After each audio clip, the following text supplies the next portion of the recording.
Ang istoryang inyong mapakikinggan ay naglalaman ng mga salita at eksena na hindi naaangkop sa mga bata.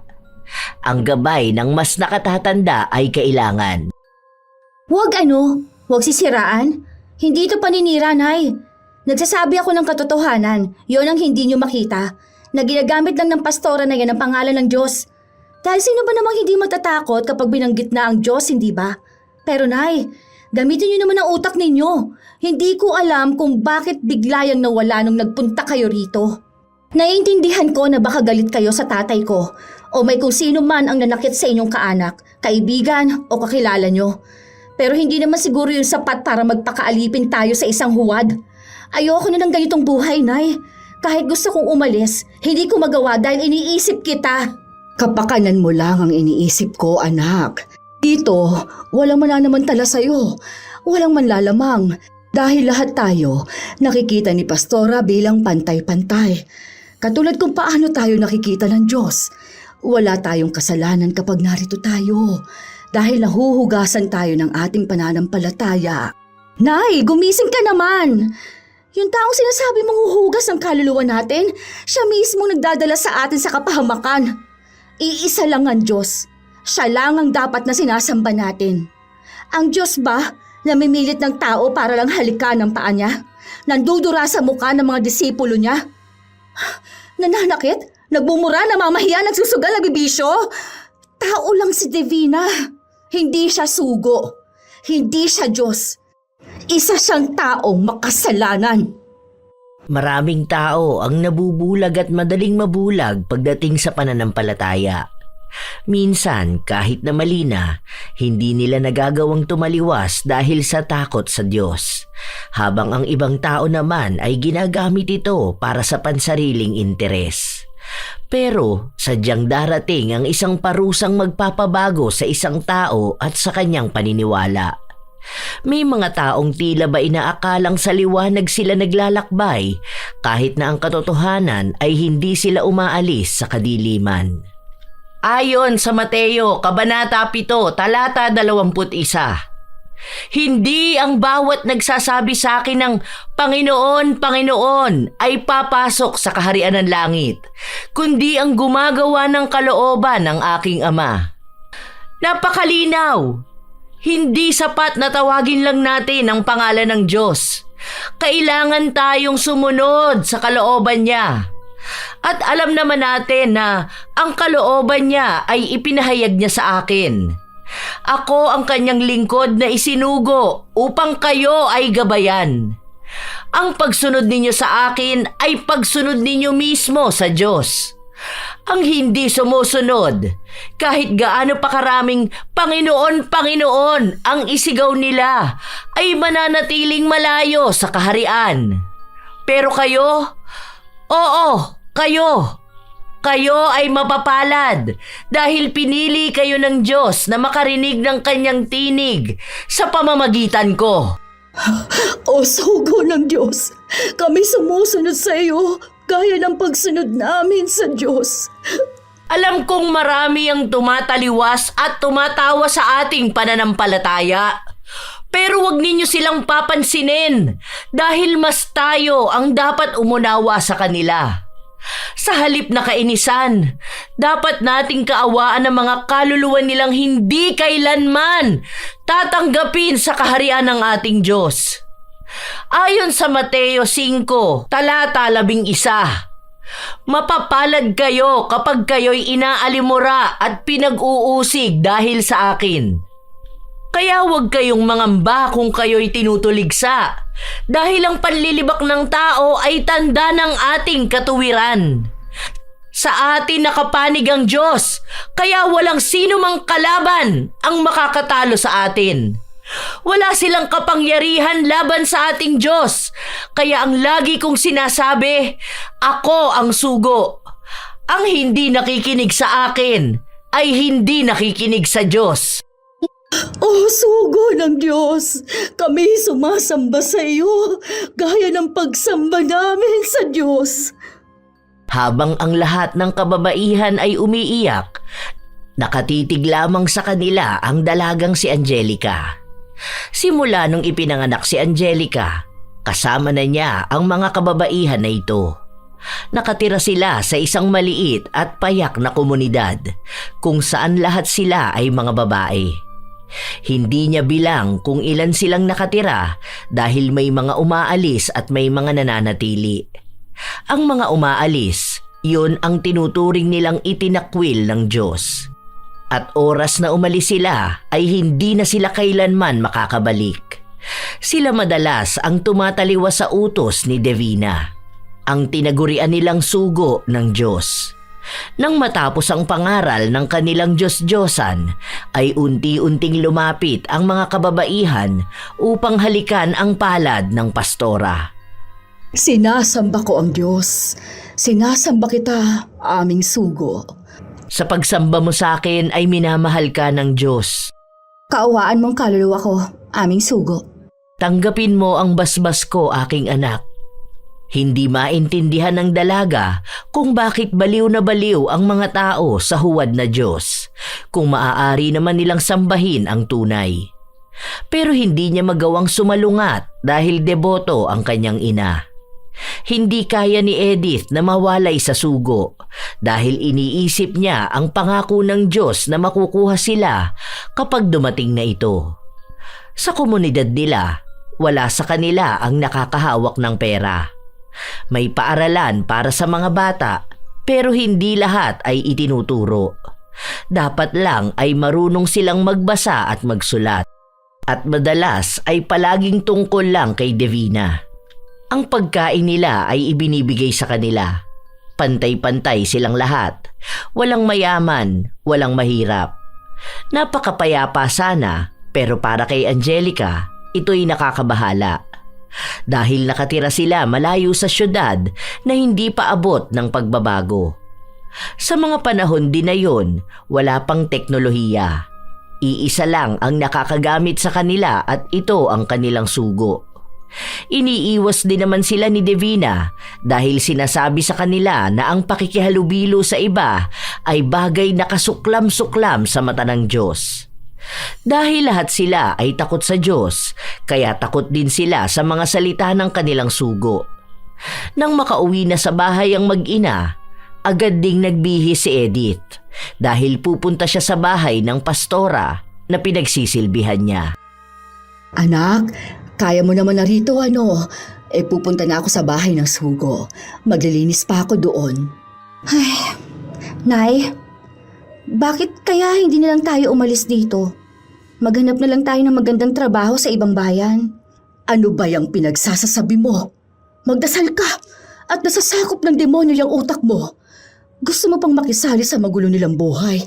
Gusto mo rin bang maging malayaw at hintayin ang hatol ng Diyos para mapunta ka sa impyerno? Nay, hindi niyo po ba nakikita na itong lugar na to mismo ang impyerno?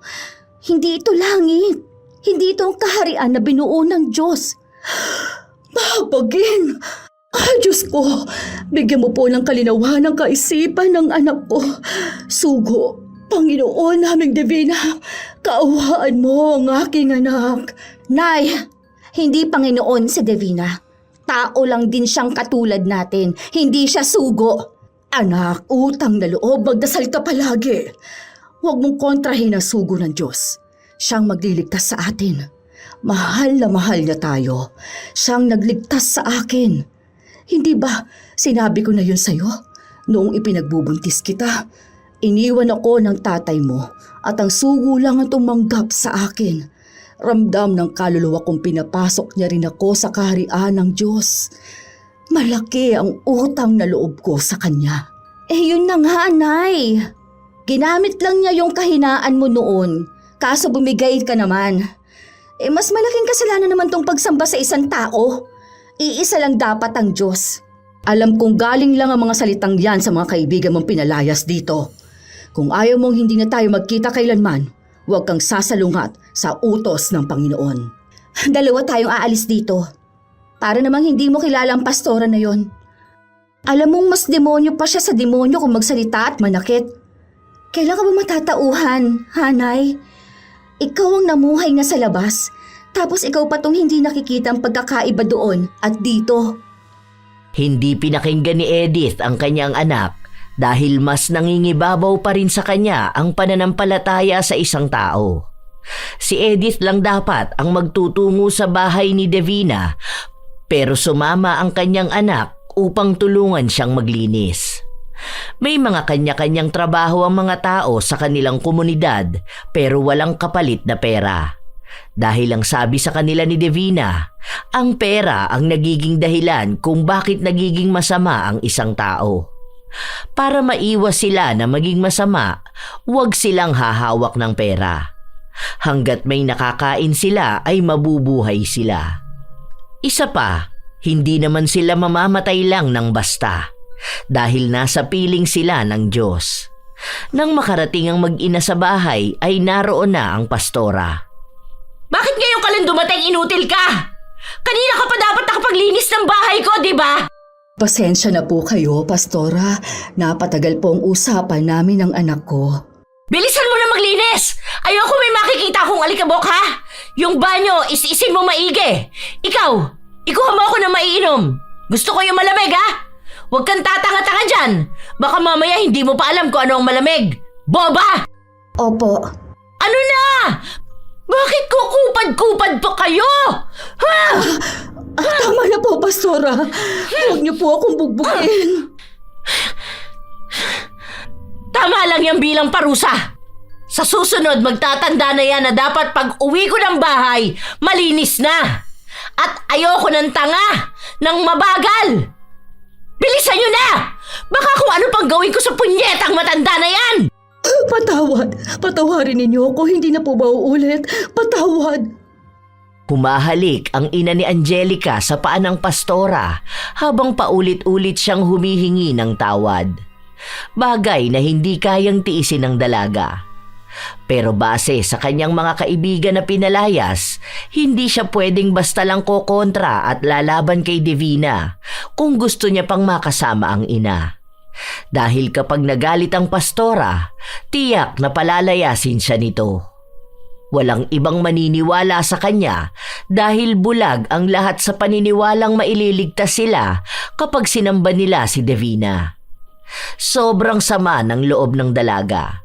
Hindi niya alam kung kanino. Sa ina, sa pastora, sa Diyos o sa sarili niya. Habang nagpapatuloy ang araw-araw na paninilbihan ng mag-ina sa bahay ng pastora, ganun din naman ang hirap ni Edith sa pananakit sa kanya ni Davina. Kapag naiinis ito o bigla na lang nagagalit, sa kanya ibinubuntong ang lahat. Bigla na lang sisipain si Edith o kaya ay sasampalin. Gustong gumanti ng dalaga pero palagi siyang pinipigilan ng ina. Malaking kaparusahan daw mula sa langit ang mangyayari kapag gumanti siya.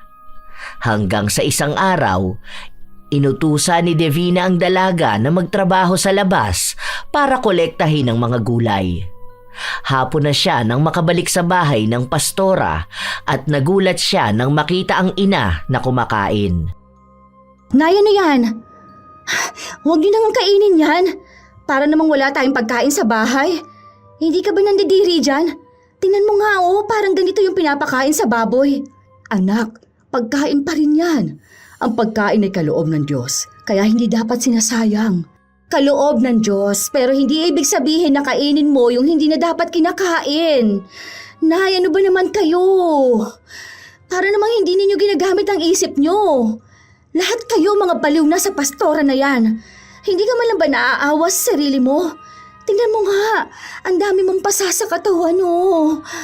May bago ko na naman sa ulo mo. Hinampas ka ba o inuntog?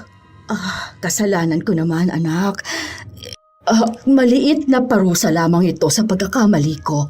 Lambing lang ng Diyos. Aba, grabe namang lambing yan. Dudugo ang ulo. Nakalimutan ko kasing labahan yung damit ni Pastora. May pangaral kasi mamaya.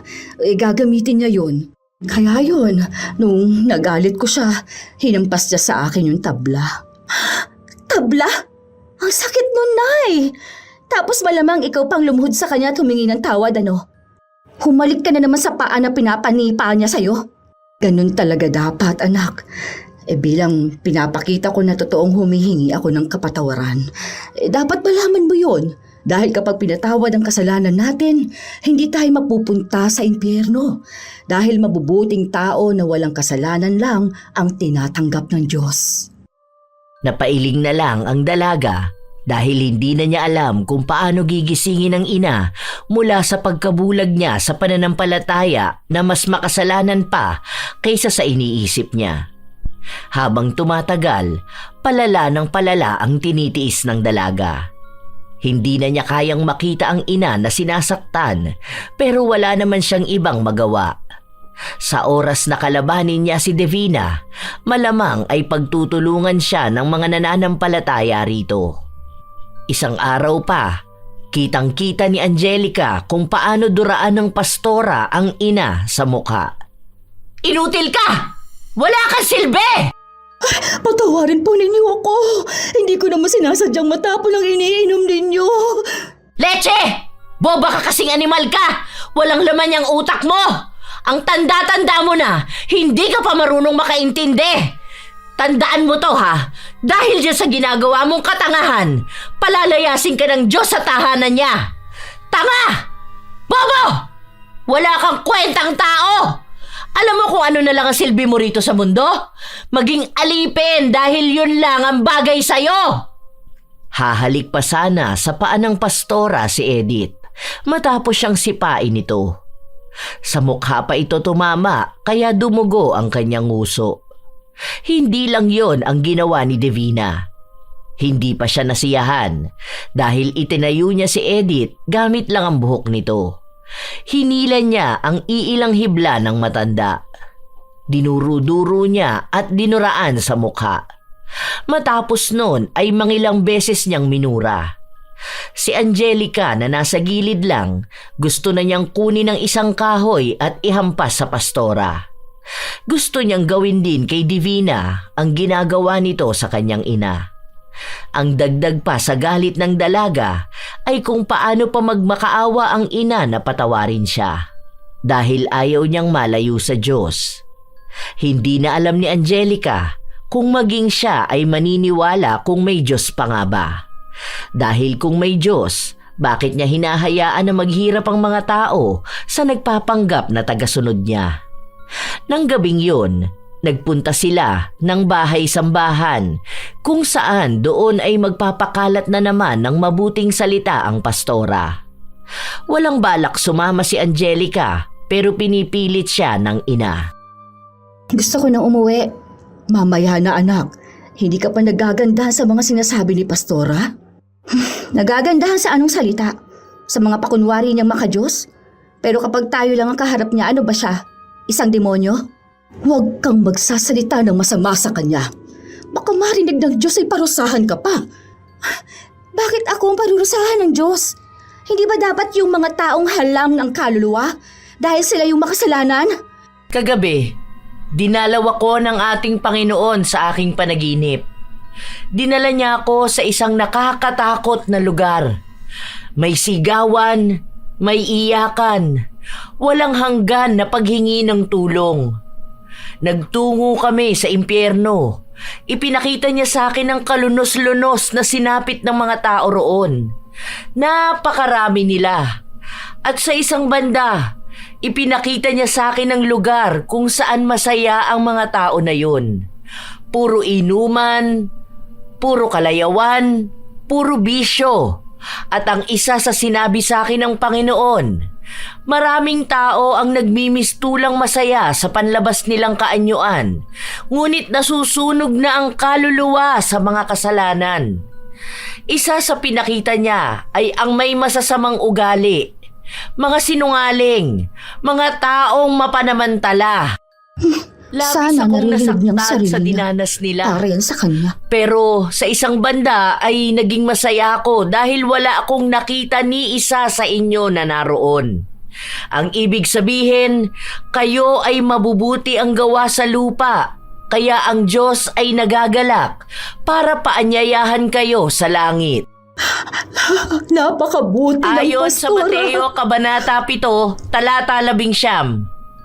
Bawat punong hindi nagbubunga ng mabuting bunga ay pinuputol at inihahagis sa apoy. Ganyan ang hantungan ng mga masasamang tao. Mga huwad na ugali. Alam kong wala rito ang may masama dahil buong puso niyong tinatanggap ang Panginoon. Ganito ko kayo minulat, ang maging banal hanggang sa dumating siya para sunduin tayo. Maging malaking halimbawa ako sa inyo bilang isang taong busilak ang kalooban. Napataas na lang ang kilay ni Angelica dahil sa kanyang mga naririnig. Nanggagaling pa mismo ang mga salita na yon sa taong masama ang ugali. Hindi niya alam kung paanong naaatim ni Divina na maging isang banal-banala na tao. Kung paanong hindi siya kinikilabutan sa kanyang mga ginagawa. Sa paglipas ng mga araw, walang nagbabago. Nagiging sunod-sunuran ng mga tao sa kinikilala nilang Panginoon. Habang ang akala nilang mabuting tao ay halang ang kaluluwa. Nang minsang si Angelica ang magkamali sa pagkuha niya ng inuutos sa kanya, nakatikim siya ng malakas na sampal mula kay Divina. Pati ba naman sa kulay wala kang alam? Simple lang yan na tinuturo sa inyo sa paaralan, di ba? Ang sabi ko kulay asul. Anong kulay ito? Kulay lila ito. Tanga! Hindi ko naman sinasadya. Pwede niyo naman sabihin sa akin na maayos, hindi ba? Hindi yung magagalit ka dyan. Pwede ko naman ulit kunin. At talagang sumasagot ka pa, ha? Yan ba ang tinuro ko sa inyo? Ganyan ba ang tamang pagtanggap ng pagkakamali mo? Gayan din ba ang ugali ng isang sugo? Ang ugali ng taong nagpapakalat ng salita ng Diyos, ha? Lapastangan! Walang yakang babae ka! Kilabutan ka sa mga sinasabi mo! Dahil sa ginagawa mong pakikipagtalo sa akin, para ka na rin nakikipagtalo sa Diyos! Kung gusto mong maligtas ang kaluluwa mo, lumuhod ka sa harapan ko ngayon at halikan mo ang pa ako! Kailangan mong kilalanin kung sino ang Diyos! Nagmatigas ang dalaga. Nakatitig siya ng diretso kay Divina. Parehas silang nagpapalitan ng masamang tingin, pero napaluhod si Angelica matapos niyang maramdaman na may pumalo sa likuran ng kanyang tuhod. Bumagsak siya sa sahig at napasigaw sa sobrang sakit. Pero mas masakit nang makita niya kung sino ang gumawa nun. Ang kanyang ina. Ngayon, nakadapa ka na sa sahig. Halikan mo na ang pa ako para makaya pa kitang patawarin. Dahil sa oras na hindi ko yun gawin, mapupunta sa impyerno ang kaluluwa mo. Sige na anak, gawin mo na. Para din naman to sa'yo. Para sa kaluluwa mo at sa buhay na walang hanggan. Nagmatigas ang dalaga pero mismong ina na niya ang nagngudngud sa kanya sa paa ng pastora. Naiiyak si Angelica dahil sa galit. Hindi niya alam kung anong klaseng buhay ang meron siya. Minsan, kinakausap niya ang Diyos at siya na mismo ang nagtatanong kung bakit naisilang pa siya kung sa ganoong buhay lang din naman siya mapupunta. Wala siyang makuhang kasagutan at ang isa sa ipinagtataka niya ay kung bakit may mga tao pa ring umaanib sa kanilang grupo. Nasa malayang lugar na ang mga tao, bakit papasok sila sa impyernong nagbabalat kayo na kaharian ng Diyos? Nakatulala lang ang dalaga. Hindi pa rin siya masyadong makalakad, dulot na rin ng malakas na hampas sa kanya ng ina. Aalis na ako anak. May pagkain ka naman na dyan. Maninilbihan pa ako kay Pastora. May mga bisita siyang darating ngayon kaya magluluto ako ng masarap na pagkain para sa kanila. Bakit kaya nagpunta pa yung mga yan dito? Hindi naman sila magiging masaya. Mas masaya ang buhay sa labas. Hindi mo pa nasusubukan kung gaano kalala ang karahasan at kademonyohan ng mga tao. Dahil dito, mabubuti ang lahat. Kaya akala mo ay mas masaya doon. Ang mga nagsasaya sa labas, sila yung sinasabi ni Pastora na sinusunog sa impyerno ang kaluluwa. Kaya nga masaya ako nung napunta ko rito dahil mas payapa. Pero sinasabi mo na nandun ang mga kamag-anak mo. Mas maraming taong makakahalubilo. Ayoko rito, umalis na tayo, Nay. May mga kamag-anak ka pa naman siguro sa labas, hindi ba? Sa Maynila. Pwede naman tayo doon. Mas magulo ang buhay sa Maynila. Maraming masasamang tao at ayoko mapalayo sa ating pastora. Malapit na ang pagwawakas ng mundo, anak. Kaya nga dapat pag-igihan nating pananampalataya para sa kaluluwa natin. Tingnan mo nga, yung iba galing pa sa syudad at dumayo rito. Iniwan nila kahit pamilya nila, kahit yung pera nila, mga ari-arian, dahil wala namang mas hihigit pang yaman sa kung ano ang mayroon sa atin. Mas mayaman tayo sa kanilang lahat dahil nasa atin ang basbas ng Diyos. Hindi na nakipagtalo pa si Angelica sa kanyang ina. Naririnig niya pa lang ang mga paliwanag nito. Alam na niyang hindi basta magbabago ang paniniwala ni Edith. Alam ng dalaga ang ginagawa ng ibang taong nagiging kaanib sa kanilang samahan. Ang iba sa kanila, ibinebenta ang mga ari-arian at ang pera ay inaalay kay Divina bilang basbas daw ng masaganang pamumuhay. Yun ang bagay na kailanman hindi maiintindihan ng dalaga.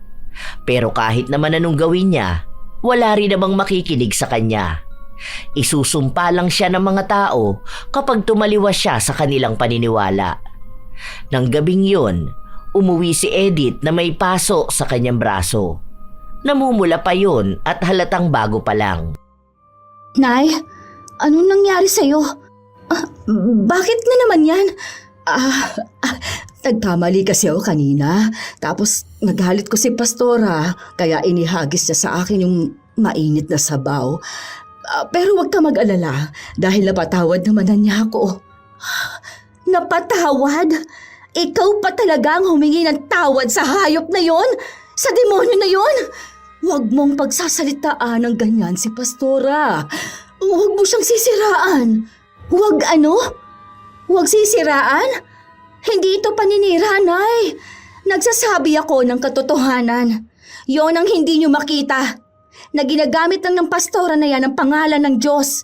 Dahil sino nga ba naman ang hindi matatakot kapag binanggit na ang Diyos, di ba? Pero Nay, gamitin niyo naman ang utak niyo. Hindi ko alam kung bakit biglayang nawala nung nagpunta kayo rito. Naiintindihan ko na baka galit kayo sa tatay ko o may kung sino man ang nanakit sa inyong kaanak, kaibigan o kakilala niyo. Pero hindi naman siguro yung sapat para magpakaalipin tayo sa isang huwad. Ayoko na ng ganitong buhay, Nay. Kahit gusto kong umalis, hindi ko magawa dahil iniisip kita. Kapakanan mo lang ang iniisip ko, anak. Dito, walang mananamantala sa'yo. Walang manlalamang dahil lahat tayo nakikita ni Pastora bilang pantay-pantay. Katulad kung paano tayo nakikita ng Diyos.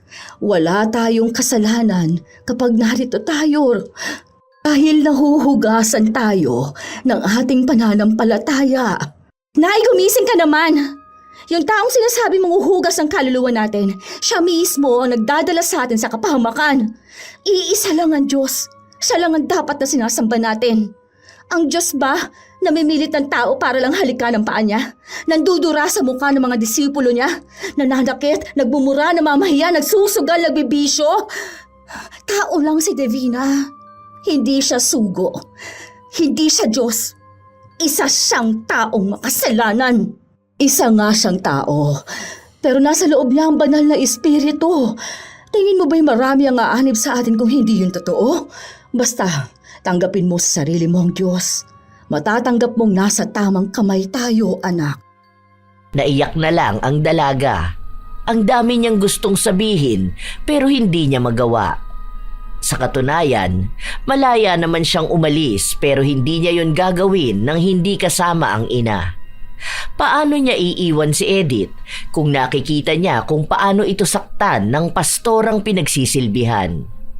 Para makaalis sila ng ina, dapat niyang maipakita kay Edith ang pagkakamali niyang manampalataya sa huwad na Diyos. Hindi susuko ang dalaga dahil alam niyang magagawa niya rin ito.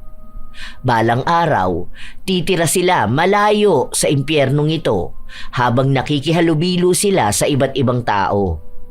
Sa paglipas ng mga araw, nang gumaling na ang dalaga, bumalik na naman siya sa iba't ibang trabaho.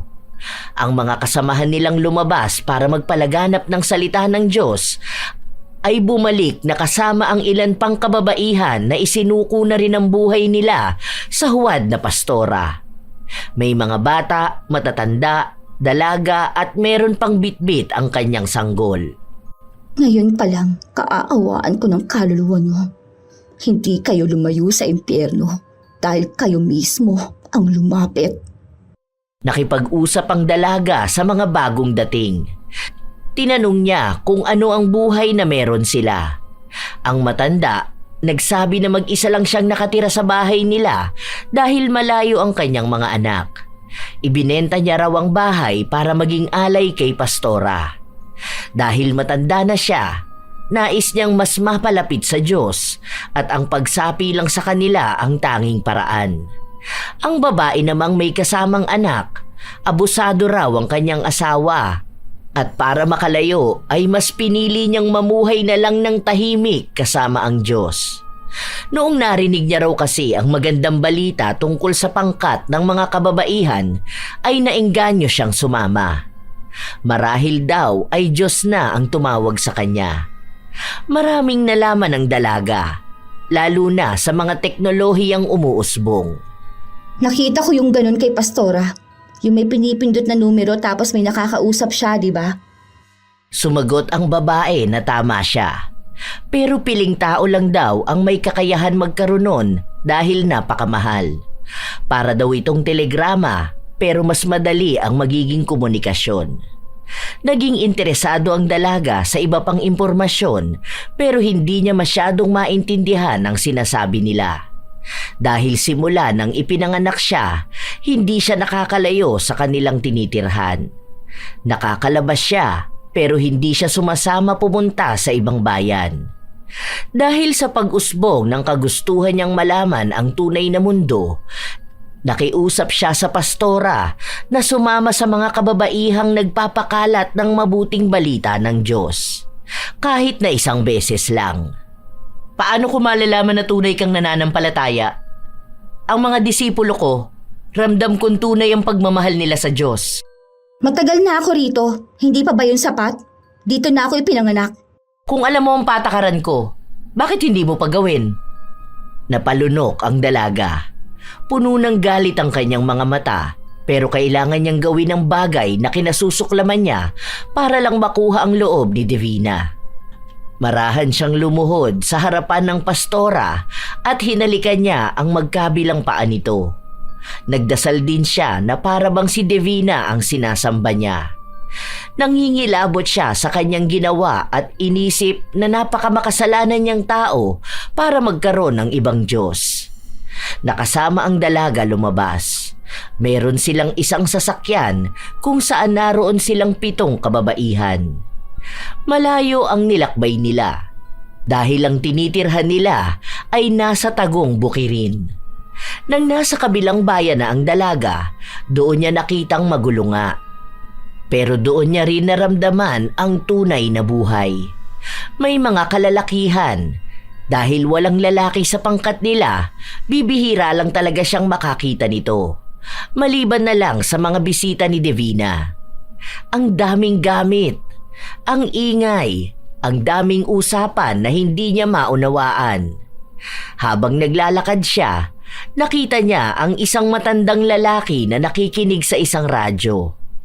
Tungkol po ba saan ang pananampalataya sa Diyos ang pinapakinggan ninyo? Nilakasan ng matanda ang radyo para mas marinig niya. Doon ay sinabi ng pari na ang isa sa mabigat na kasalanan sa mundo ay ang pagsamba sa Diyos-Diyosan at huwag silang yuyukuran at paglilingkuran. Napatagal ang dalaga sa pakikinig at doon niya lang mas nauunawaan ang lahat. Maraming bagay ang tinatago sa kanila ni Divina. Isa na roon ang pagkakaroon ng maganda at tamang pag-aaral dahil ang itinuturo lang sa kanila ay masyadong limitado. Takot si Divina sa matalino dahil maaaring ito ang magiging mabigat niyang kalaban. Wala kasi akong ganyan sa bahay. Ang ganda sana makinig. Ibinigay sa kanya ng matanda ang isa pang radyo. Mas maliit lang ito. Madali lang maitatago ng dalaga. Tinuruan na lang siya kung paano yun pagaganahin. Nang makabalik sila sa lugar nila, kakaunti lang ang kababaihan na naanyaya nila dahil ang iba ay deboto rin ng iba't ibang relihiyon. May mga taong kumukutya sa kanila. Sinasabihan silang mga baliw at tagasunod lang sa kulto. Ang mga kasama ng dalaga ay nagagalit dahil sinisiraan ang kanilang pastora, habang si Angelica naman ay palihim na sumasang-ayon sa mga ito. Hindi na ulit sumama ang dalaga sa paglabas dahil muli siyang nanilbihan kay Divina. Nakatitig ang dalaga sa pastora habang nasa harapan nito at nagsasalita. Noong panahon ni Abraham, ang lungsod ng Sodoma at Gomora ay lubhang napakasama. Dahil dito, ipinadala ng Diyos ang 2 anghel upang iligtas ang pamangkin ni Abraham na si Lot at ang kanyang pamilya. Sinabi sa kanila ng anghel, "Tumakas kayo at huwag ninyong lingunin ang inyong likuran. Huwag din kayong titigil saan man sa kapatagan. Tumakas kayo sa bundok upang hindi kayo mamatay." Kaya't nagmadali si Lot, ang kanyang asawa at 2 anak na babae palabas ng lungsod. Habang sila'y tumatakas, ibinuhos ng Diyos ang apoy at asupre mula sa langit upang tupukin ang Sodoma at Gomora. Ngunit ang asawa ni Lot ay lumingon sa likod kahit ipinagbawal ng Diyos. Dahil sa kanyang pagsuway, agad siyang naging haliging asin. Nauunawaan niyo ba ang ibig sabihin nito? Na ang sino mang susuway sa utos ng Diyos ay mapapahamak at kailanman ay hindi maililigtas. Ito ang palaging sinasabi ko sa inyo. Kapag ako ay inyong sinuway, matutulad kayo sa asawa ni Lot. Magiging haliging walang buhay, walang saysay, itinakwil ng Diyos. Napakabuti ng Diyos. Napakabuti ng pastora. Huwag kayong lilingon sa kasalanan dahil sa oras na gawin ninyo yon ay magagalit ang banal na espiritu. Kapag sumuway sa utos ko, tiyak na makakamta ninyo ang walang hanggang kaparusahan. Narinig mo ba yun, anak? Gusto kitang makasama sa kaharian ng Diyos, kaya huwag kang tataliwa sa utos ng ating pastora. Iisa lang ang Diyos ko, Nay. Yon ay ang tunay. Namulat na ako. Kaya kayo ang dapat na mamulat. Dahil ang katotohanan, matagal lang itinatago ng huwad na sugo. Hindi ako natatakot na paratangang isang demonyo o isang baliw dahil lang sa... Pakiusap naman, anak. Tumahimik ka na. Huwag ka nang magmatigas. Para din ito sa ating mga kaluluwa. Hindi na kumibo pa ang dalaga. Sa mga araw na lumilipas, tuwing umaga ay nakikinig siya ng misa sa radyo. Doon, mas naliliwanagan siya sa tunay na ibig sabihin ng pananampalataya. Hindi ang klase na nakasanayan nila. Ang dami niya ring natututunan, lalo na sa mga balitang naririnig niya. Ang mga kaguluhan sa Pilipinas at ang iba pang magagandang balita. Walang radyo sa kanila dahil hindi sila pinapayagan ng pastora na may malamang iba na magiging dahilan para tumaliwa sila sa kanilang paniniwalaan. Hindi rin naman nagrereklamo ang mga tao dahil bukal sa loob nilang manilbihan para magkaroon ng puwang sa langit. Isang araw, nawala ng baterya ang radyo. Dahil wala namang pagkukunan ng dalaga, itinabi na lang muna niya ito. Alam niya kung saan makakakuha. Sa bahay ni Pastora. Kaya ng araw ding yon, sumama siya sa kanyang ina. Wala po ba si Pastora ngayon? Andoon ata siya sa kabilang kwarto. Kasama na yung mga bisita niya. Hindi siya lalabas doon? Oh, hindi ko alam. Sige na, doon ako maglilinis sa kusina tapos ikaw dito ka sa sala ha. Kapag tinawag ka ni Pastora, doon ka lang lalapit sa kanya. Maliwanag, huwag mong pakikialaman ang ginagawa niya dahil utos yon ng Diyos. Baka utos ng demonyo. Hindi narinig ng ina ang sinabi niya dahil nagmamadali itong magtungo sa kusina. Magluluto kasi ito ng kakainin ng Pastora. Sa katunayan, si Divina ang may pinakamarami at masarap na pagkaing nakakain dahil ang mga tao sa kanilang komunidad ay kinakain lang kung ano ang binibigay niya. Habang naglilinis ang dalaga, naghahanap din siya ng baterya. Hanggang sa nakakita siya ng isang radyo na mas malaki lang sa pag-aari niya. Sana magkaparehas lang sila. Uy, sakto siya. Papalitan ko na lang. Isa yon sa ipinagbabawal sa kanilang komunidad dahil katumbas na rin ito ng pagnanakaw. At sa oras na malaman ni Divina ang ginagawa niya, ay ipapahiya siya nito sa lahat. Mabuti na lamang ay walang ibang tao, kaya malaya niya itong nagawa.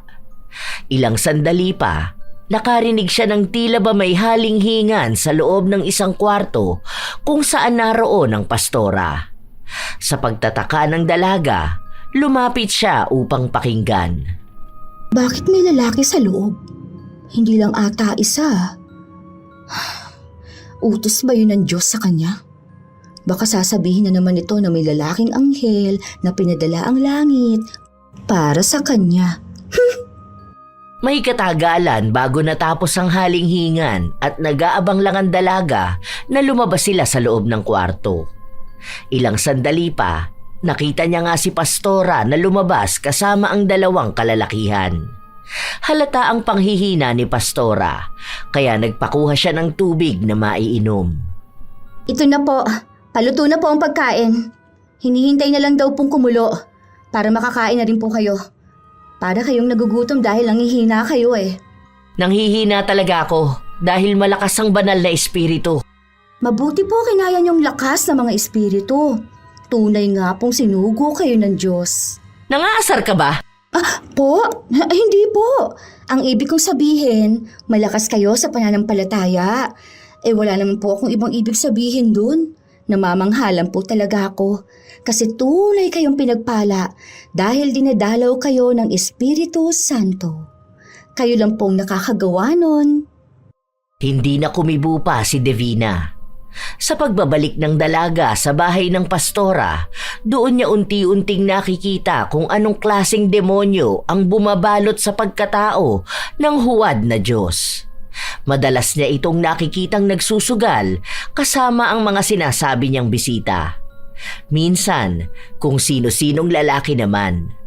Isang hapon, bago magpunta sa bahay-sambahan ng mag-ina, nasa bahay pa rin sila ng pastora dahil inaasikaso ni Edith si Divina.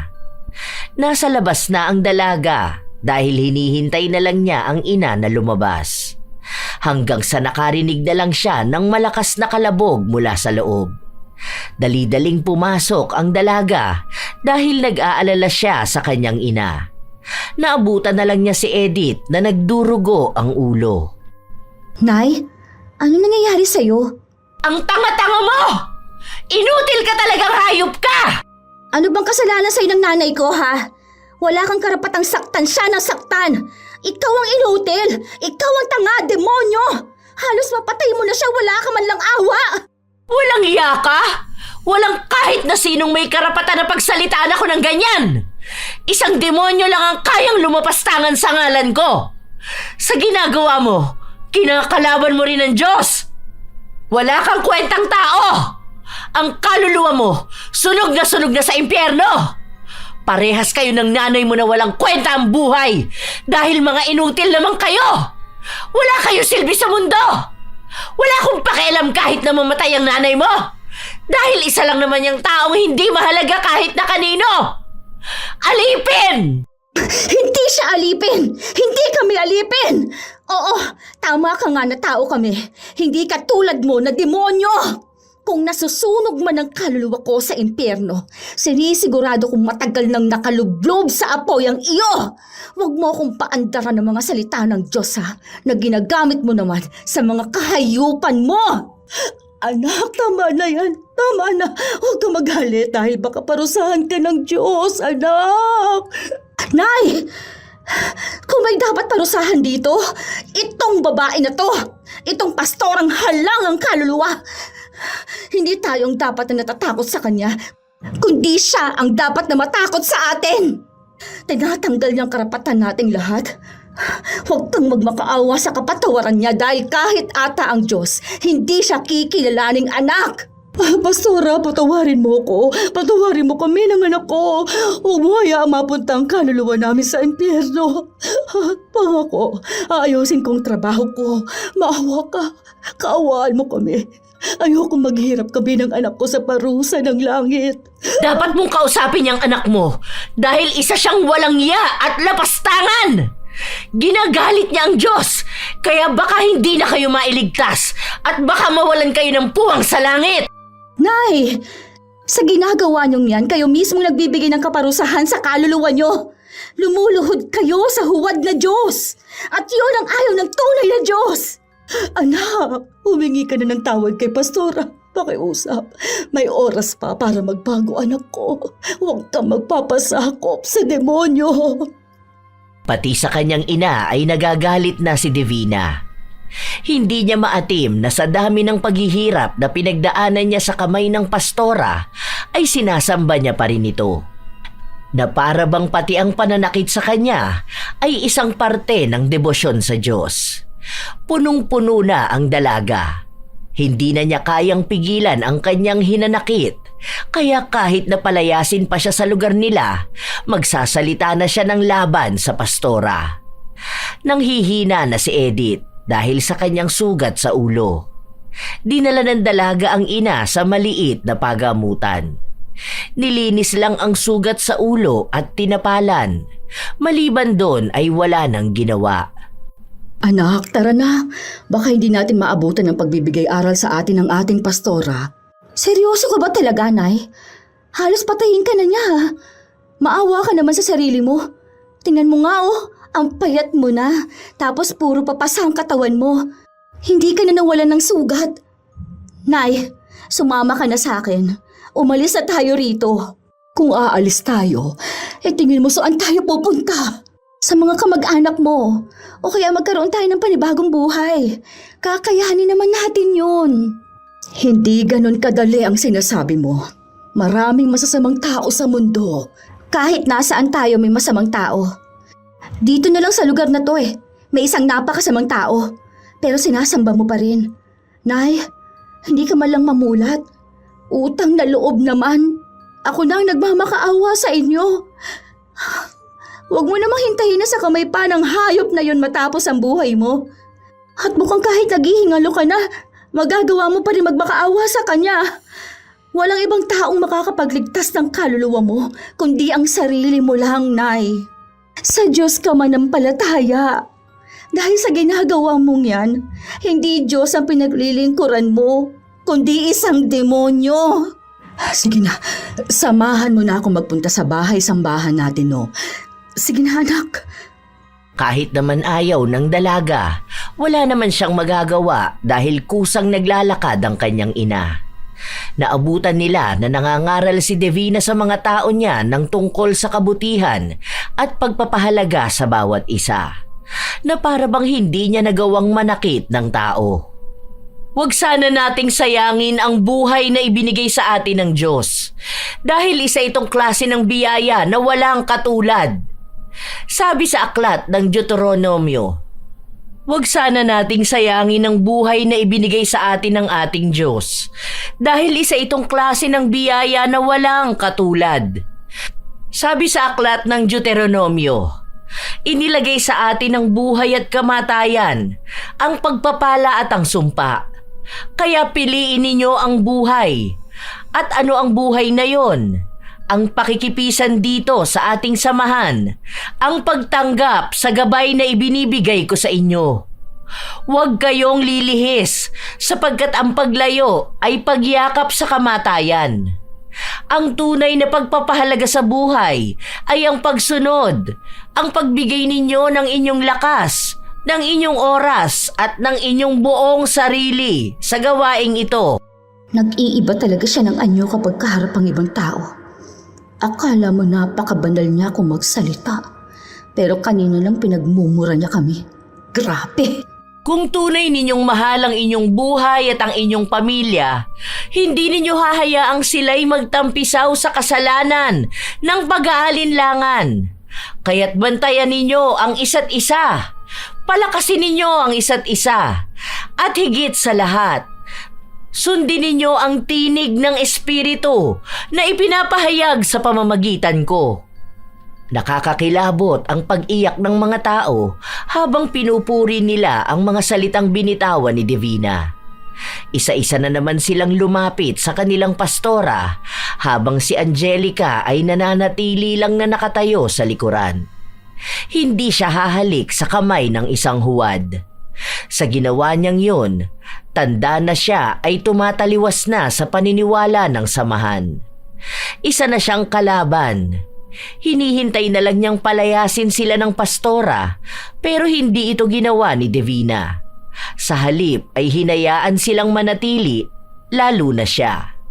Dahil ang gusto ni Divina ay matunghayan ng dalaga kung paano niya pamumunuan ang lahat habang ginugulpi at pinaparusahan naman si Edith.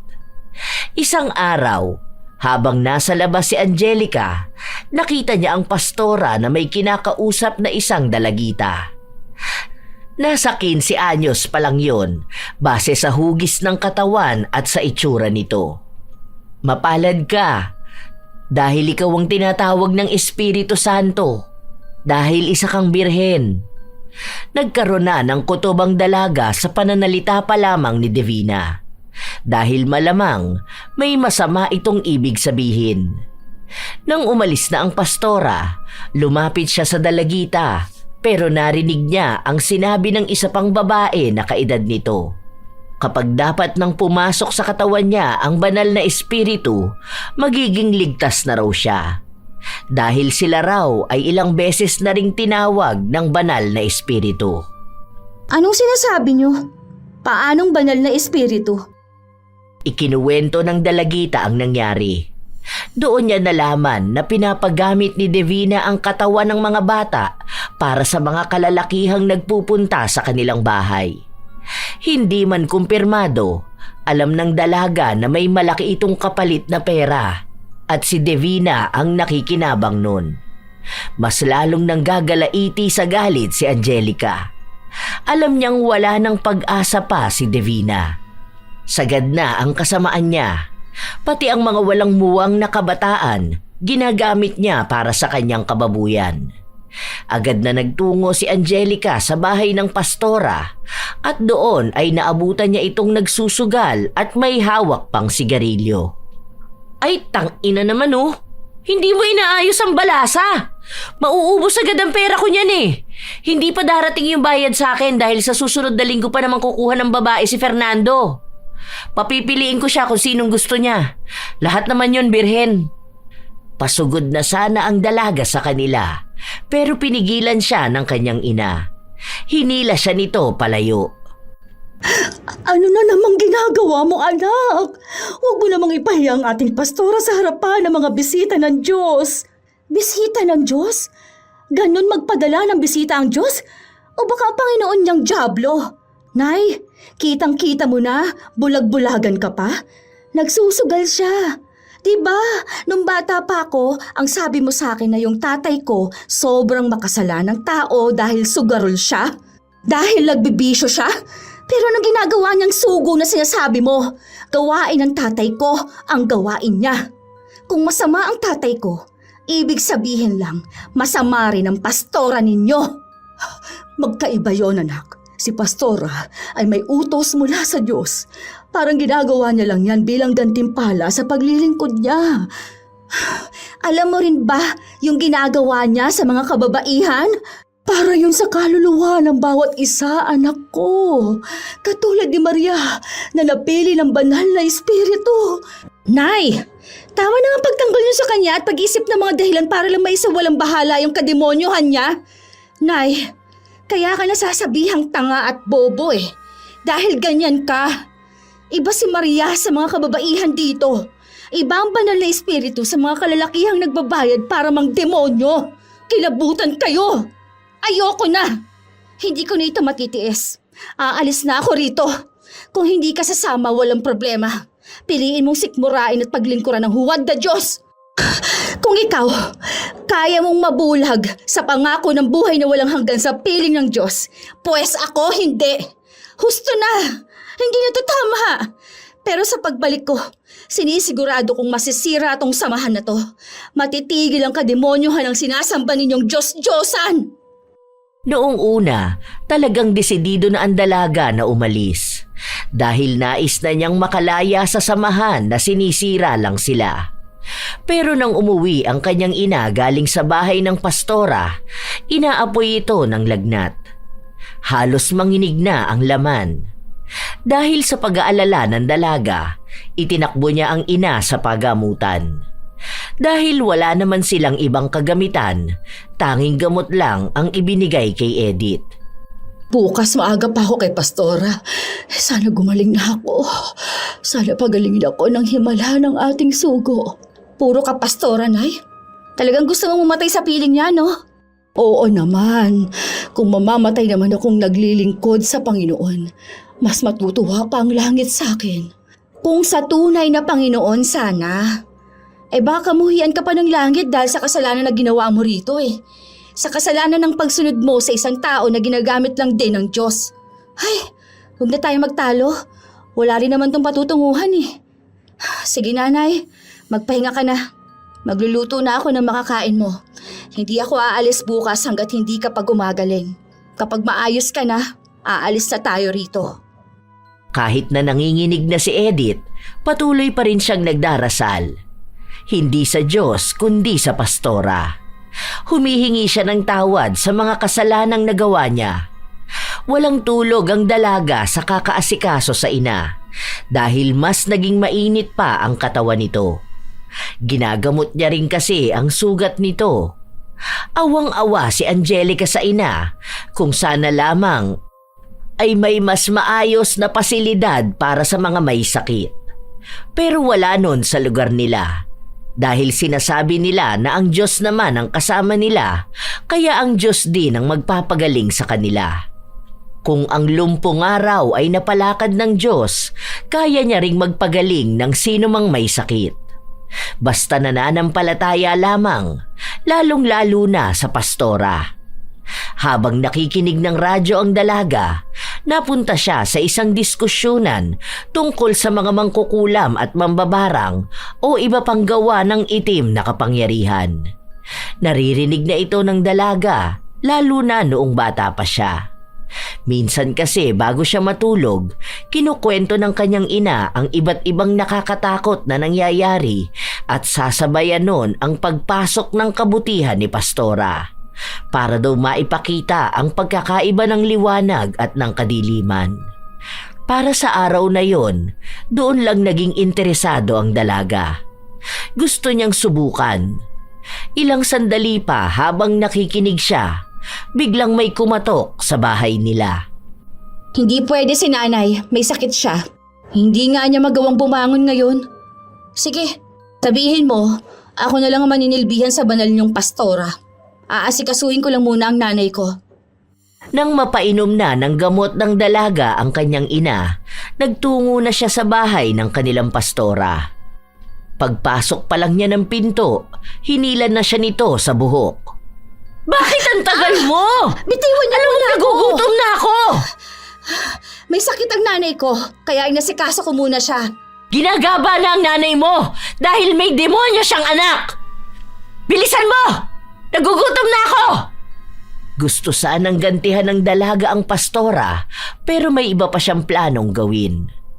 Nang siya na lang ang mag-isang kasama ng pastora, doon niya mas naunawaan ang paghihirap ng kanyang ina.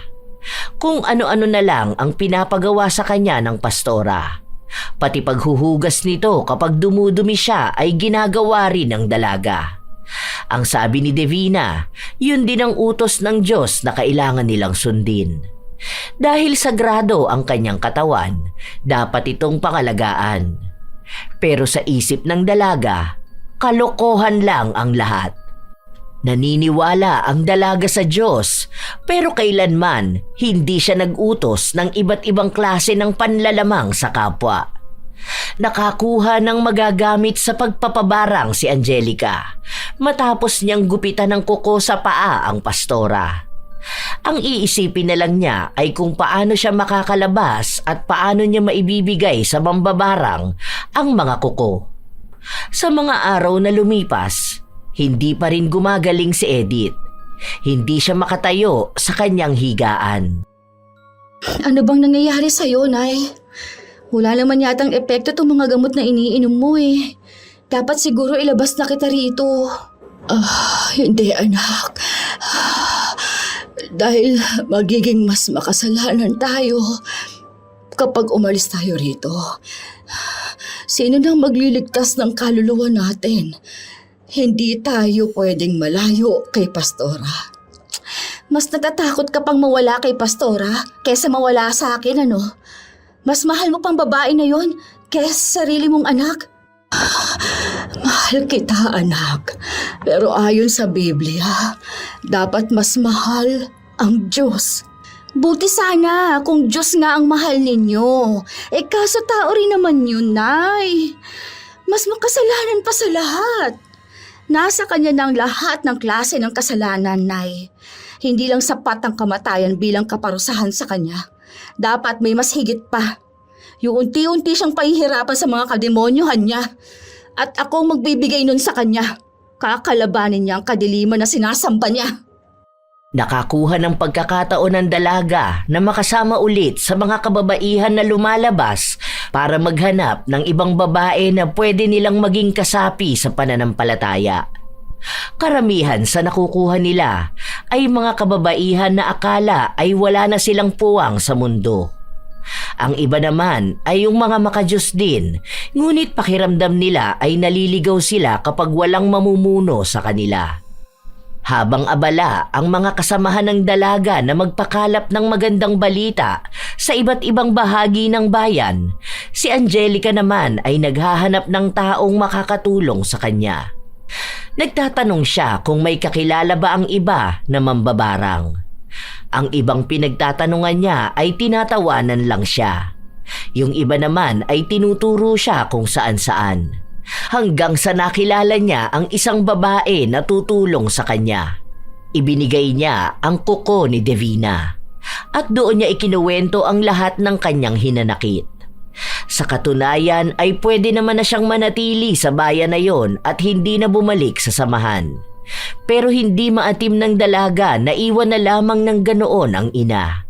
Dahil baka ilibing lang ito ng buhay ni Divina. Nang makabalik sila, wala si Edith sa kanilang bahay.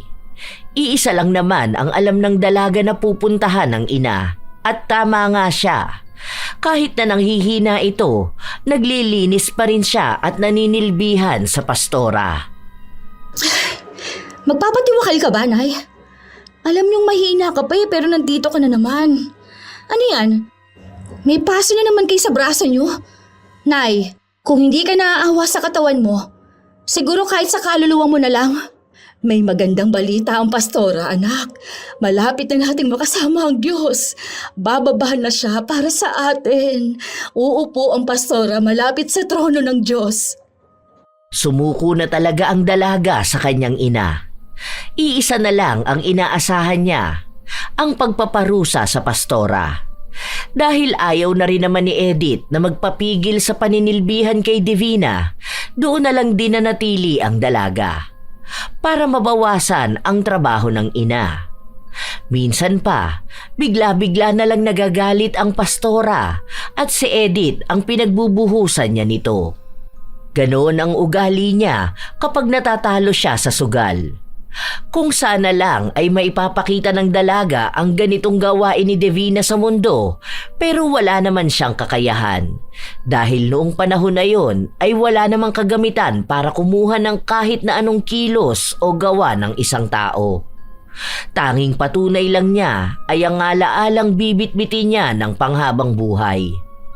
Ilang araw pa ang lumipas, palaging nag-aabang ang dalaga sa kung anong mangyayari kay Divina. Pero wala.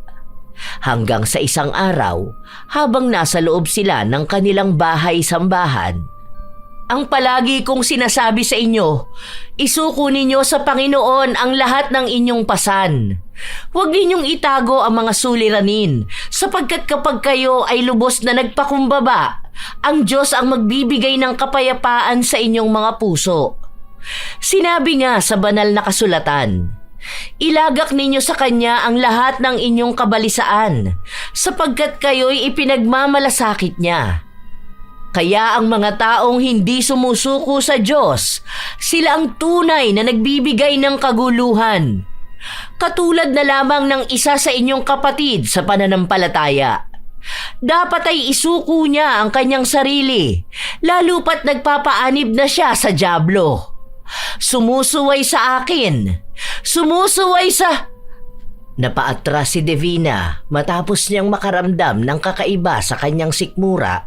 Hindi na siya nakaalis pa sa harapan dahil doon na siya sumuka. Agad na napatayo ang dalaga kung saan tanaw niyang may lumalabas na buhay na insekto sa bibig ng pastora. Doon lang lumiwanag ang buhay ni Angelica. Nagsisimula na. Pastora, ano nangyayari sa'yo? Nag-iiyakan na ang mga kasamahan ni Angelica. Lahat sila ay nagdarasal para sa kaligtasan ng kanilang sugo. Pero sa ginagawa nilang patuloy na pagsamba kay Divina, siya namang pagpapahirap sa kanya sa pamamagitan ng pagsuka ng mga buhay na insekto. Mas lalong natuwa ang dalaga na manilbihan sa bahay ng pastora dahil yun mismo ang hinihintay niyang pagdurusa at kabayaran sa mga kasalanan nito. Pero kahit na gano'n na ang nangyayari sa kanya, hindi pa rin naaalis ang pagiging masamang tao ni Divina. Minsan pang sa galit niya, pinagsisipa niya si Edith. Dapat ikaw na lang mismo ang pinaparusahan dahil ikaw mismo ang may anak na demonyo. Ito na nga ba ang sinasabi ko? Kaya ayoko may makasalanang tao ang napapabilang sa samahan eh. Ako ang pinagagalitan ng Diyos. Ah! Ang sakit ng mga mata ko! Ah! Ano tong lumalabas?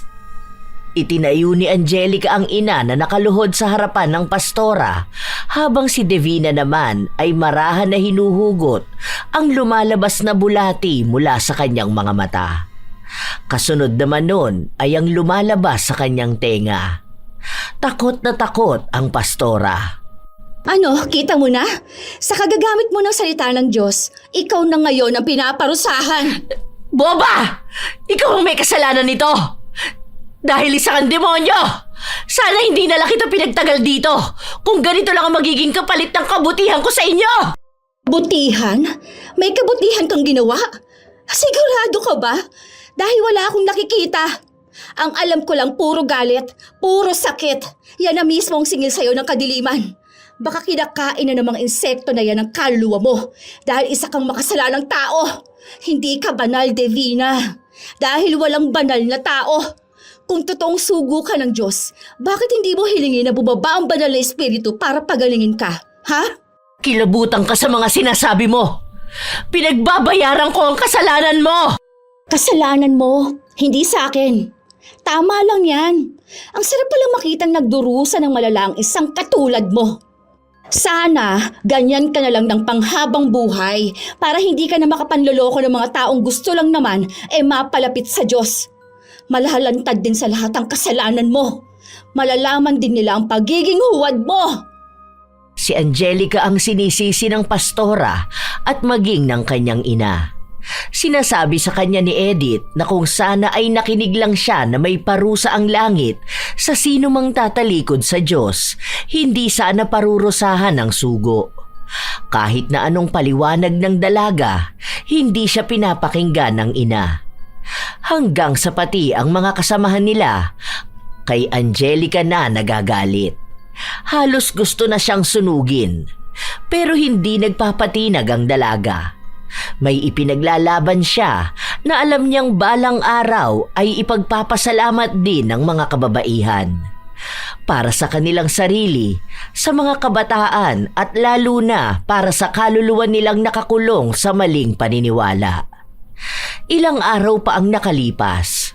Kung ano-anong insekto na lang ang lumalabas mula sa iba't ibang bahagi ng katawan ni Davina. Hindi lang sa bibig, kundi kahit sa balat niya. Hinahalukay ng insekto para lang makalabas. Ah! Ayoko na! Hindi ko na alam kung ano itong nangyayari sa akin! Ayoko Ikaw na! na ngayon ang lumuluhod. Nakakatuwa ka namang pagmasdan. Isang demonyo lang ang matutuwa kapag may nahihirapan. Oh, may lumalabas na namang uod sa mga mata mo, Pastora. Eh di ba, ang mga uod, nandun sila sa mga nabubulok? Oh, ibig sabihin talagang nabubulok na ang kaloob-looban mo. Totoo nga. Wala ka bang magiging halimbawa dyan na nakasulat sa Biblia? Baka alam mo kung anong parusa yan. Sa totoo lang, hindi pa yan sapat. Kulang pa yan. Gusto kitang bawian ng sakit, katulad kung paano mo sipain ang nanay ko. Gusto rin kitang duraan sa muka, pero hindi ko na yun gagawin. Dahil hanggat nagdurusa ka sa kaparusahan na yan, nandito lang ako at panonoorin kitang mabulok habang nabubuhay ka. Sa oras na gumaling ako, sisiguraduhin ko sa'yo na mananagot ka sa Diyos. Oh, sumusuka ka na naman. Hay, ano yan? Alupihan? Oy, nakakatakot. Nakakakilabot, hindi ba? Hindi mo ba napapansin na sa tuwing babanggitin mo ang pangalan ng Diyos, bigla na lang nangyayari yan sa'yo? Siguro isa lang ang ibig sabihin nun. Kinasusuklawan din ng Diyos ang pagtawag mo sa Kanya. Hindi na nakapagsalita pa si Davina dahil muli siyang nasuka. Sa pagkakataon na yon, mas marami, mas masakit. May insekto pang kumukutkot sa kanyang likuran at pinupunit ang kanyang balat. Dahil sa palala na nangyayari sa pastora, ang mga kababaihan naman ay nagtitipon-tipon para ipagdasal ang kaligtasan ng kanilang minamahal na pastora. Ilang beses nilang tinatawag ang Panginoon para bumaba ito at gamutin ang kanyang sugo. Marahil daw ay isa lamang itong pagsubok para mas paigtingin palalo ang kanilang pananampalataya.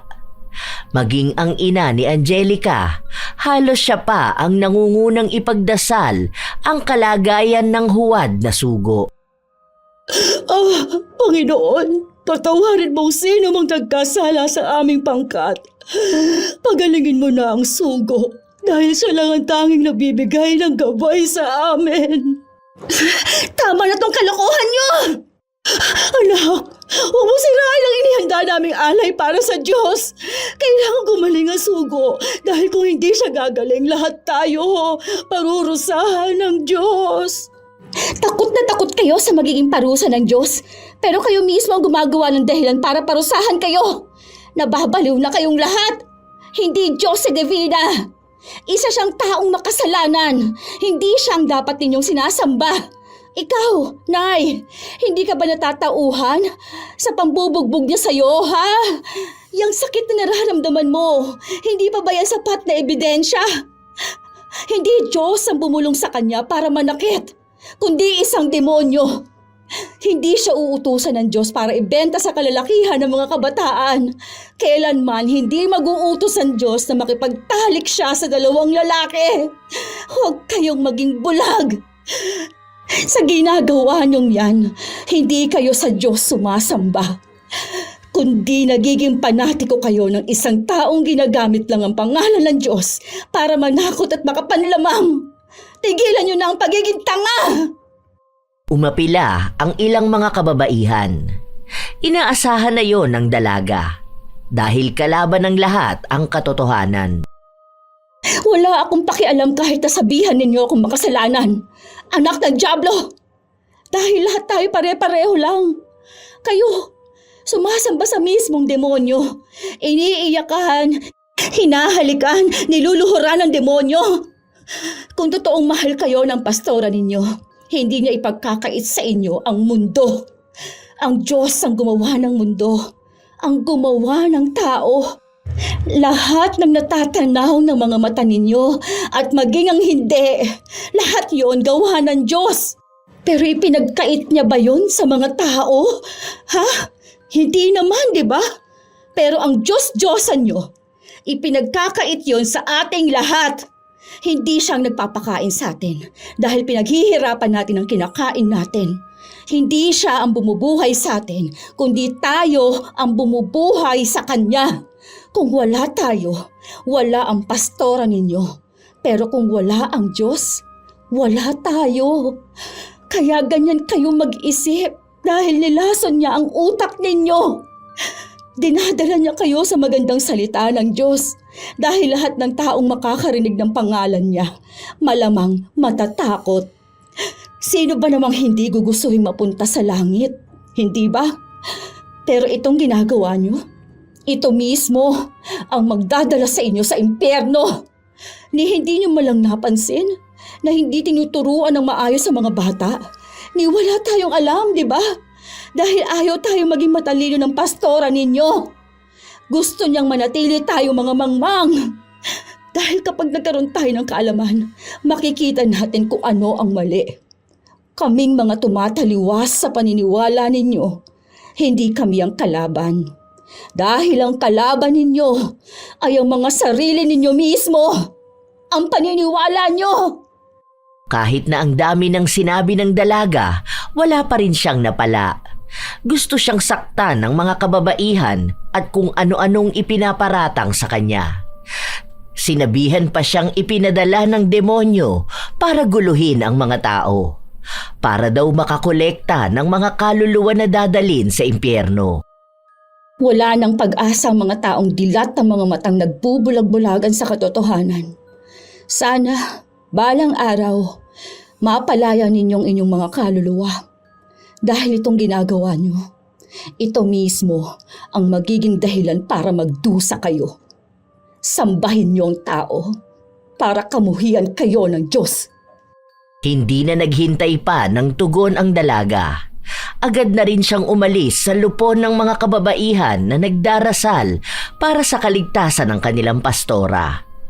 Sa paglipas ng mga araw, nanatiling buhay si Devina pero nanghihina na ang kanyang katawan. May mga nag-aalaga sa kanya at isa na roon si Edith na hindi talaga mapilit ng anak na umalis. May balak na ang dalagang magpakalayo-layo at sinukuan na niya ang ina. Alam niya na kahit kailan, hindi na magbabago ang paniniwala ng mga tao. Kahit nasa harapan na nila ang katotohanan, mas pipiliin pa rin nila ang mali dahil lang sa takot silang tumaliwas sa nakasanayan na. Bago umalis ang dalaga, pinuntahan niya ang pastora. Nakahiga ito sa magandang kama kung saan may mga kababaihan na nakaluhod at nagdarasal sa kanya. Ginawa na nga talaga siyang Diyos ng mga ito. Pero ang hindi alam ng dalaga, may iilan din sa mga kasamahan nila ang nagising sa mga sinabi niya. At ang mga yon ang kusang umalis. Pero sadyang may naiiwan para ipakita ang lubos nilang pananampalataya sa makasalanang tao. Kahit na nakikita ko na kung anong kahahantungan mo, hindi pa rin sapat para mawala ang galit ko. Dahil ang demonyo hindi nawawala ng galit. Ang lakas pa rin ng loob mong maniwala na ikaw ay isang Diyos. Kung nakikita mo lang sanang itsura mo ngayon, nakakadiri ka. Yang mga nakakatakot na insekto, parte na yan ng buhay at pagkatao mo. Unti-unti niyang lalamunin ang laman mo dahil matagal ka nang walang kaluluwa. Dahil ang kaluluwa mo, nasa impyerno na. Kinukutsa talaga ang anak ng Diyos. Noon, si Jesus, pinapako siya dahil ang akala nila... Manahimik ka na! Hindi sapat siyang sampal ko sa'yo dahil gusto pa kitang saktan. Pero ayoko nang madungisan palalo itong mga kamay ko. Ipauubaya ko na lang sa Diyos ang gaba na matatanggap mo. Hayaan mo, ipagdarasal kita na humaba pang buhay mo para mas lalo kang mahirapan.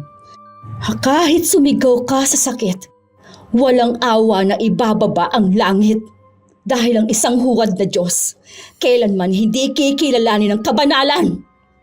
Galit na galit si Divina pero wala siyang lakas. Muli na naman kasi siyang nasuka at kasabay nun ay ang paglabas ng mga bulati sa kanyang tenga at mga mata.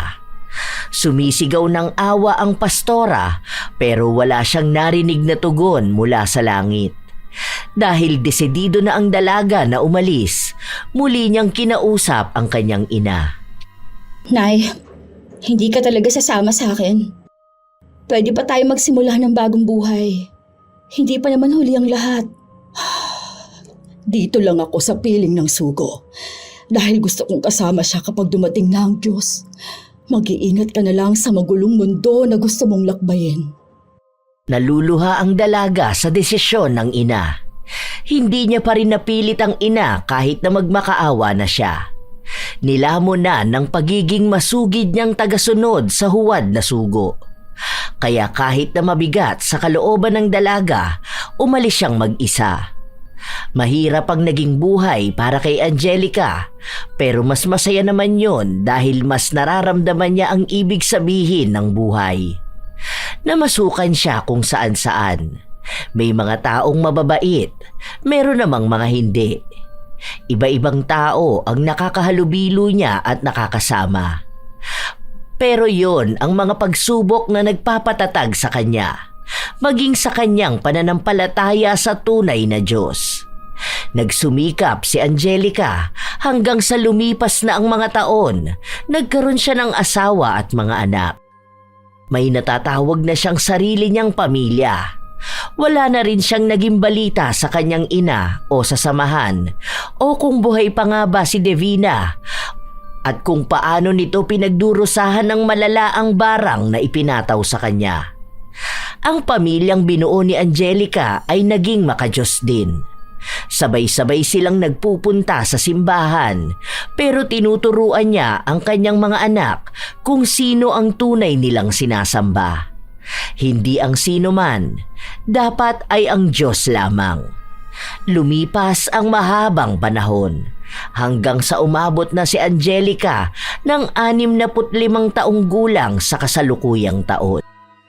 Na kahit hanggang ngayon, alam nating may mga tao pa ring nagiging panatiko sa isang taong kinikilala nilang sugo ng Diyos.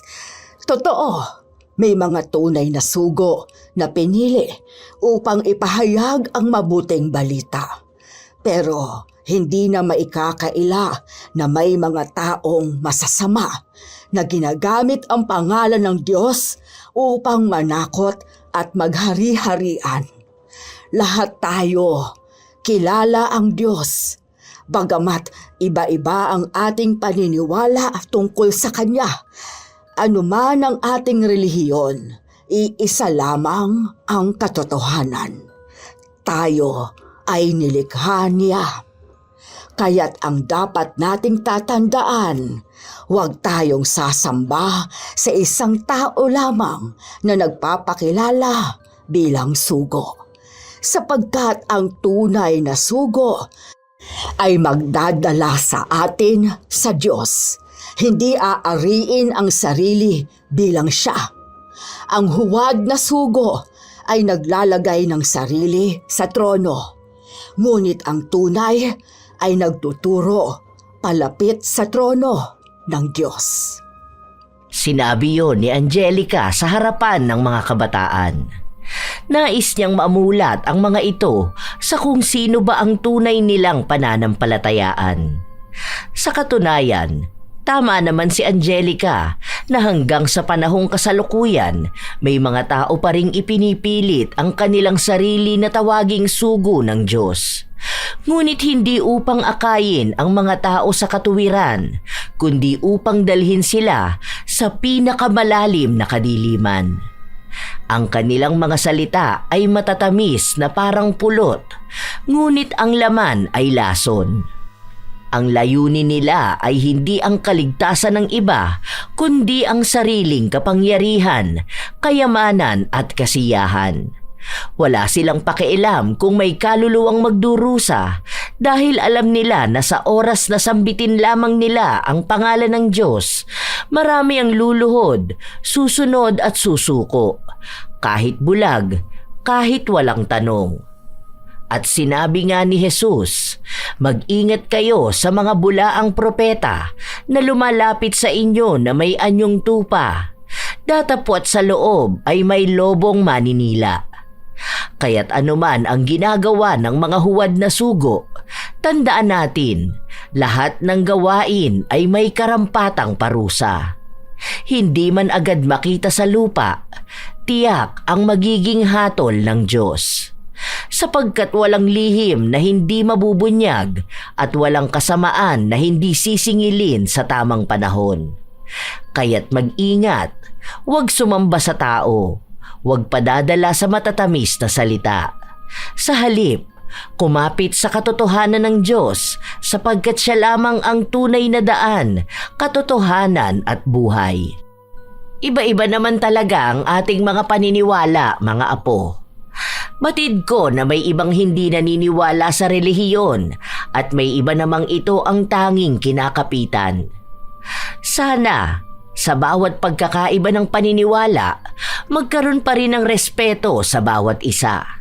At lalong wag maging bulag kung tunay namang naaabuso na ang pagiging makadiyos. Sana ay may aral kayong napulot sa ating bagong kwento ngayon. Ibahagi nyo naman ang inyong opinyon at nais ko itong mabasa.